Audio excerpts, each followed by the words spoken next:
Here we are at the Promenade Bel Air Shopping Center in Sacramento, California, being hired to evaluate all the palm trees on the property. This is a video recordation of all those trees. All right. First, right now it's September 9th, 2025. First thing we have here are 3 California fan palms right here. California fan palms differ from Mexican fan palms in having a really fat, thick trunk that's generally much more straight than a Mexican fan palm, and more glaucous colored foliage, not as deep green, and the heads are much larger. However, one thing that happens with California fan palms right here is they actually get a little fungus on the leaf. It looks like a scale, a black scale. They call it black diamond scale because it looks like scale, even though it's not a scale. And that pathogen is endemic to the whole state of California, and these are native here. However, these are native to a really hot region down in the deserts where they have constant water on their roots. Otherwise, they'd cover the desert. People say, why aren't there palms everywhere in the desert? Because there's not water everywhere in the desert. That's why. Anyway, yeah, and these trees in the desert grow so really fast because of the heat. And anytime you take them out of that range, that's the fastest place they can grow, in the desert, because of the heat. Everywhere else is going to be cooler to varying degree. The disease grows in relation, its growth rate is correlational to how foggy and humid it is. So a place like Berkeley, right on the bay, fog all the time, cold temperatures, the fungus grows really fast. Conversely, the tree grows really slow, so the disease often overtakes the tree. Places like Sacramento are in between. It's not as hot as the desert, not as cold as Berkeley. So here, you see the disease prevalent a little bit on the foliage. If you look closely, you'll be able to see some spots up there, some discoloration on the foliage, and that is that scale problem. However, usually it doesn't affect these trees enough here to for people to even notice, let alone to hurt the tree. So that's what we have going on here. Otherwise, you can follow all the same trimming practices that we're going to recommend on the next set of trees here. And so we're going to call these tree number 1, 2, 3. These are in perfect condition. There's nothing else to really know about these trees. At this point, these trees do not need any supplemental irrigation other than what they're picking up from groundwater and rainfall. All right, next up. First section of trees here that we have that we're going to be looking at is the trio, which is next to the anime bricks and figures Lego land place over here. Anyway, you got 3 trees. What we're seeing here is just the exo bark of the tree. This doesn't do anything to hold the tree up. It's this part that holds the tree up. And as you can see, this is just exfoliated skin, no big deal.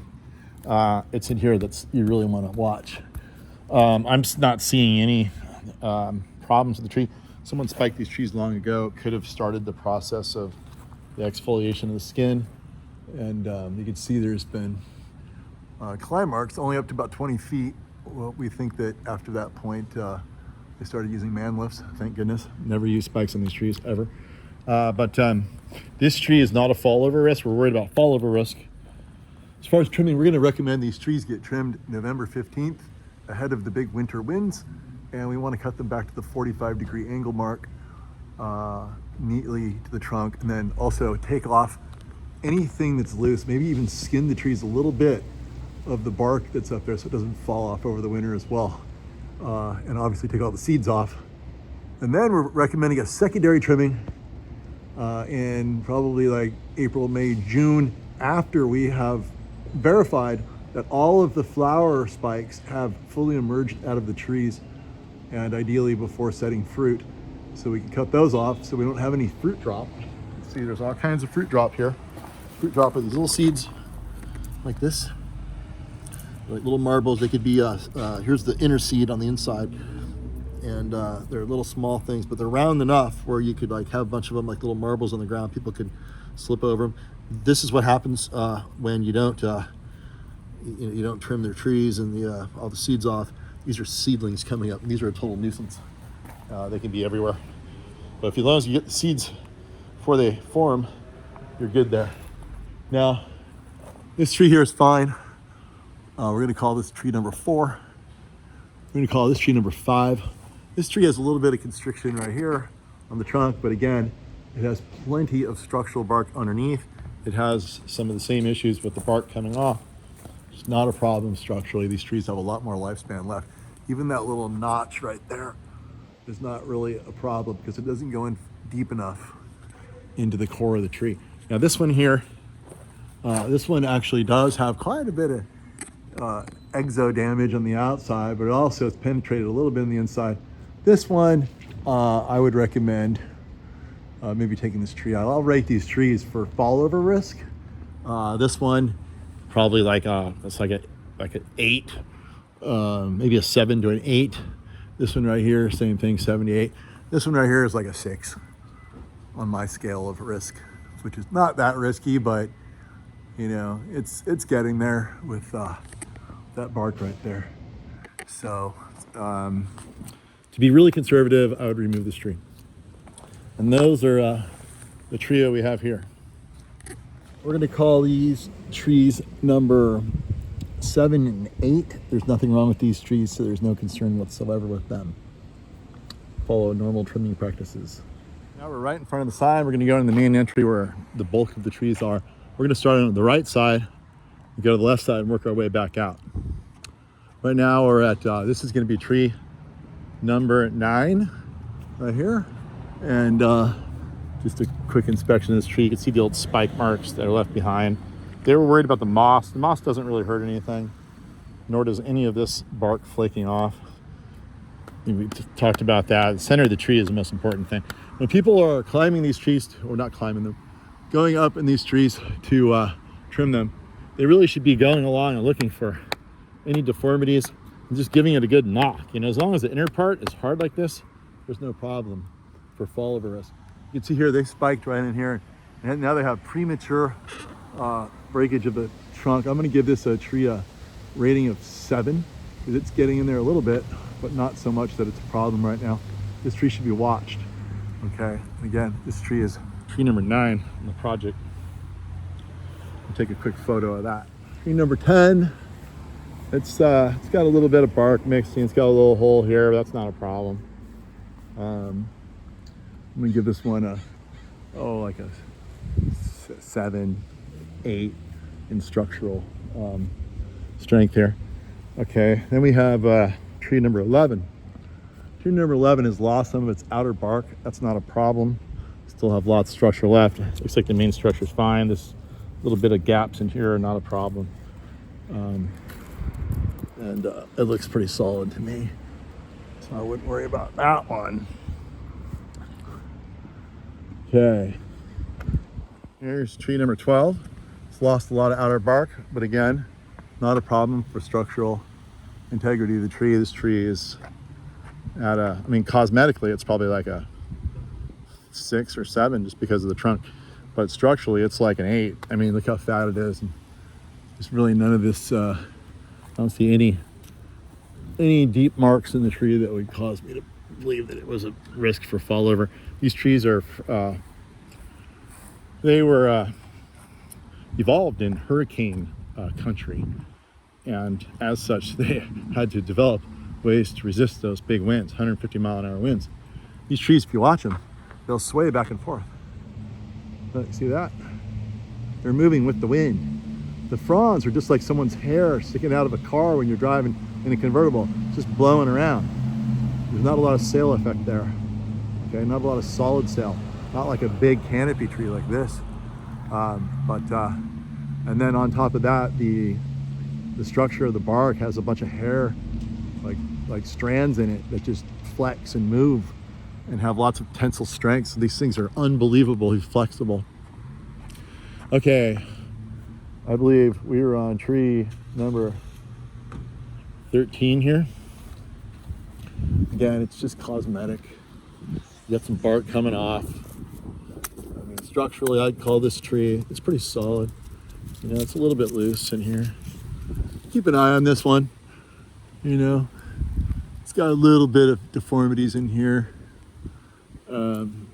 So it's starting to come apart a little bit. But again, it's got a lot of redundant strength. I'd say this one is like a 7 in its structural. I'm just going to talk about structural because they're all aesthetic. Even if they're kind of ugly on the bottom, they're still beautiful on top, and they had a lot of value to be here. And again, we are at tree number, what's it, 9, 10, 11, 12, 13. This is tree 14, 15, and 16. So what do we see here? A big wind kick up. Look at it. See what they do? They just blow around. You know, there's not a lot of, it takes a lot to knock these things over.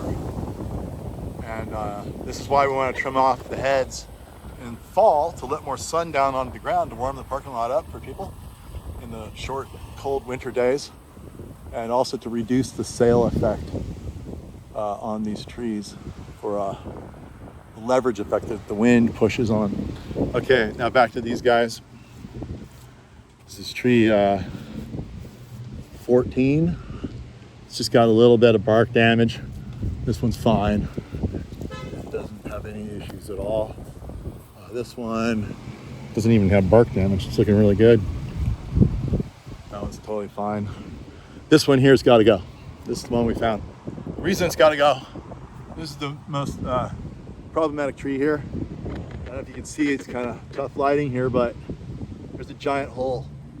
A third of this tree has been cut. It's like someone took a chainsaw and cut a third of this tree out. And it's got to go. If it's going to fall that way. It's got to be a big north wind that takes it down. And you could even see, look, there's an indentation here. It's starting to open up a little bit. This one should be taken down rather soon. Definitely not let it go through the winter.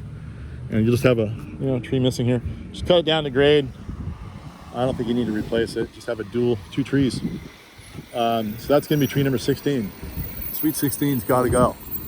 Okay, take a picture of that. Tree number 17 just has a little bit of exo bark coming off. Not a big deal. This tree's fine. Not seeing any issue with this one other than just cosmetically with the bark. Usually these trees will not fall over, even in big winds, really big winds, if the top is really green. If the top is really green, that means it's conducting all kinds of moisture and nutrients to the top from the root zone. If that's the case, that means you have enough live tissue in the trunk of this tree to be able to hold it up. Now, if the tree was really unhealthy on the top and started dying back, that's when you got to be careful, because it's obviously lost its conductive abilities, which means it's probably structurally compromised. And but even then, the tops will usually die, and then the fronds will fall off one by one, and it'll take another 5, 6, 7 years before the tree actually falls over. But it's tree number 17. This tree's fine for now. And tree number 18 got a bunch of spike marks in it, but it's fine. Okay, then there's nothing wrong with that tree. Let's move along. Tree number 18 over here.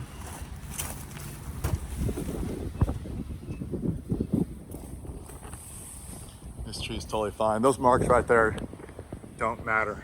Don't worry about them, at least for now. You got to watch all these trees over time, but they're fine right now. This tree is perfect. There's nothing wrong with this tree in any regard, not even cosmetically. It's got a cool little wander to it too. These trees are in great shape right here. So what we have here is we're gonna have tree 16 coming out, tree 17 fine, 18 fine, 19 fine, 20 fine, 21 fine, 22 fine. Let's go across the street.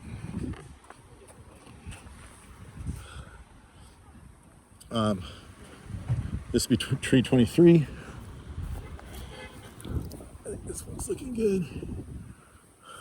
Yeah, tree 23 is fine. 24 is fine. Tree 25 is fine.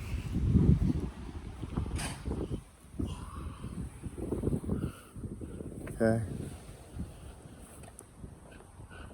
Tree 26 has a little bit of bark coming off in here. That's no problem. So I say tree number 25, is that right?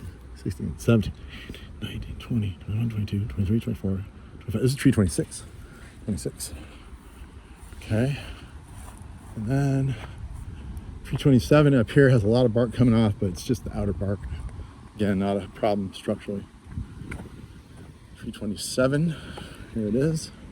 Stop to take a picture of this tree. Just showing the bark coming off. I'm at tree 28, out on the other side of the entrance here. Tree 28 is fine, looking great. Tree 29, a little bark on the bottom coming off, no big deal. It's fine. And then tree number 30, right here, looking good. 3 more trees on the other end of the center. All we have are some spike marks on the bottom. Otherwise, these are perfect trees, perfect shape, and they should be here for many, many years. They look great. All right, I'm out in Pleasance Valley Road in Winters, California, and I just noticed this grove of trees over here. Notice the one in the middle, the one right there. That one right there. That was a palm tree. It's dead, burned, didn't come back. And look, the palm trunk is still standing there. It takes a long time for those trunks to fall over, even when the top dies. But when the top's not dead, that means you're conducting a lot of water and energy from the roots, and that means there's conductive tissue. And when there's conductive tissue, there's structural integrity. So anyway, that's just an example of how long those things could even sit there being dead and still stand up straight, because they have such a center of gravity. They have so much tensile strength in the fibers of the trunk.